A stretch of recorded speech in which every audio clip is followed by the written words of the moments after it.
അസ്സലാമലൈക്കും. ഇന്ന് നമ്മൾ റവ വെച്ചിട്ടുള്ള ഒരു ലഡുവിൻ്റെ റെസിപ്പി ആയിട്ടാണ് വന്നിട്ടുള്ളത്. വളരെ ഈസി ആയിട്ട് വളരെ പെട്ടെന്ന് വീട്ടിലുള്ള ചേരുവകൾ വെച്ച് ചെയ്തെടുക്കാൻ പറ്റിയ ഒരു അടിപൊളി റെസിപ്പിയാണ്. അതിന് നമ്മളൊരു ചട്ടി അടുപ്പത്ത് വെച്ചിട്ടുണ്ട്. അതിലേക്കൊരു ടേബിൾ സ്പൂൺ നെയ്യ് ഒഴിച്ചു കൊടുക്കുക. അതൊന്ന് ചൂടായി വരുമ്പോൾ നമ്മളൊരു കപ്പ് റവയാണ് എടുത്തിട്ടുള്ളത്. അതായത് ഇട്ട് കൊടുത്തിട്ട് നല്ലൊരു ഗോൾഡൻ കളർ ആവുന്നത് വരെ നമുക്കിതൊന്ന് റോസ്റ്റ് ചെയ്തെടുക്കാം. നമ്മൾ റവ നന്നായി റോസ്റ്റായി വന്നിട്ടുണ്ട്. ഇത് നമുക്ക് വേറൊരു പാത്രത്തിലേക്ക് മാറ്റാം. അതേ ചട്ടിയിലേക്ക് തന്നെ ഒരു അരക്കപ്പ് തേങ്ങ ചിരകിയെടുത്തതാണ്. ഇതൊന്ന് കളർ മാറാതെ ഇതൊന്ന് റോസ്റ്റ് ചെയ്തെടുക്കും. ഇതിലത്തെ ജലാംശമൊക്കെ ഒന്ന് വറ്റി കിട്ടിയാൽ മതി. ലോ ഫ്ലെയിമിൽ വെച്ച് ചെയ്താൽ മതി. നമ്മുടെ തേങ്ങ റെഡി ആയിട്ടുണ്ട്. ഇതിലേക്ക് 2 ഏലക്കാട കുരു ചതച്ചെടുത്തതാണ്, അത് ഇട്ട് കൊടുക്കാം. പിന്നെ എള്ള്, കറുത്ത എള്ള് 2 ടേബിൾ സ്പൂണ്.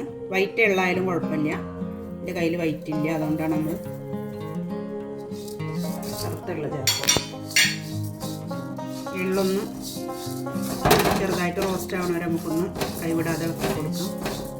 നമ്മുടെ എള്ളും തേങ്ങയൊക്കെ റെഡി ആയിട്ടുണ്ട്. ഇത് നമുക്ക് വേറൊരു പാത്രത്തിലേക്ക് മാറ്റി വെക്കാം.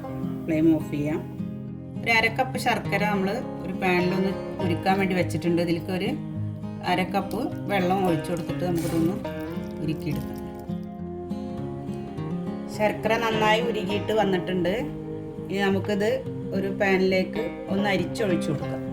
നമ്മളൊരു ചട്ടി എടുത്തിട്ട് വെച്ചിട്ട് ചൂടുള്ള പാനി അങ്ങനെ തന്നെ ഒഴിച്ചു കൊടുക്കാം. നമ്മൾ റോസ്റ്റ് ചെയ്ത് വെച്ച റവ ഇതിലേക്ക് ഇട്ട് കൊടുത്തിട്ട്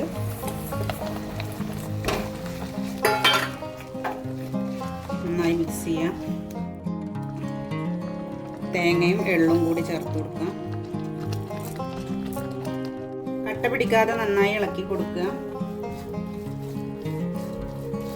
നമ്മളൊരു അരക്കപ്പ് നിലക്കടല ഒന്ന് പൊടിച്ചെടുത്തിട്ടുണ്ട്. റോസ്റ്റ് ചെയ്ത് പൊടിച്ചെടുത്തതാണ്. ഇതും കൂടെ ചേർത്ത് കൊടുക്കുക. നിങ്ങളുടെ കയ്യിൽ ഏത് നട്ട്സാണ് ഉള്ളത് അത് ചേർത്ത് കൊടുക്കുക. കശുവണ്ടിയോ ബദാമോ ഏതാണുള്ളത് വെച്ചാൽ അത് ഇട്ട് കൊടുക്കാം.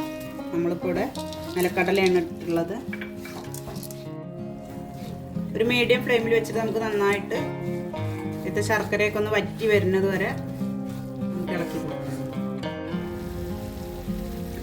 ശർക്കര പാനി മൊത്തമായിട്ട് റവയിൽ മിക്സായി കഴിഞ്ഞ് ഒക്കെ നന്നായി കുടിച്ച് വന്നിട്ടുണ്ട്. ഇനി നമുക്ക് ഫ്ലെയിം ഓഫ് ചെയ്യാം. ചൂട് പോകാൻ വേണ്ടിയിട്ട് നമുക്ക് വേറൊരു പാത്രത്തിലേക്കൊന്ന് മാറ്റാം. മിക്സ് കുറച്ചൊക്കെ ചൂട് പോയി വന്നിട്ടുണ്ട്. നല്ല ചൂട് പോകാൻ കാത്തു നിൽക്കരുത്, അപ്പോൾ ചിലപ്പോൾ അത് കട്ടായി പോവും. നമുക്കിങ്ങനെ കൈ കൊണ്ട് പിടിച്ച് ബോളാക്കാൻ പറ്റുന്ന ഒരു പരുവായാൽ ഇതുപോലെ റൗണ്ടിലുള്ള ബോളാക്കി എടുക്കുക. നമ്മൾ മുഴുവൻ ലഡു നമ്മളിതുപോലെ ഉരുട്ടിയെടുത്തിട്ടുണ്ട്. നല്ല ടേസ്റ്റാണ്, നല്ല മധുരമുണ്ട്. വീഡിയോ ഇഷ്ടമായ എല്ലാവരും ലൈക്ക് ചെയ്യുക, ഷെയർ ചെയ്യുക, കമൻറ്റ് ചെയ്യുക. അടുത്തൊരു വീഡിയോയുമായി നമുക്ക് വീണ്ടും കാണാം.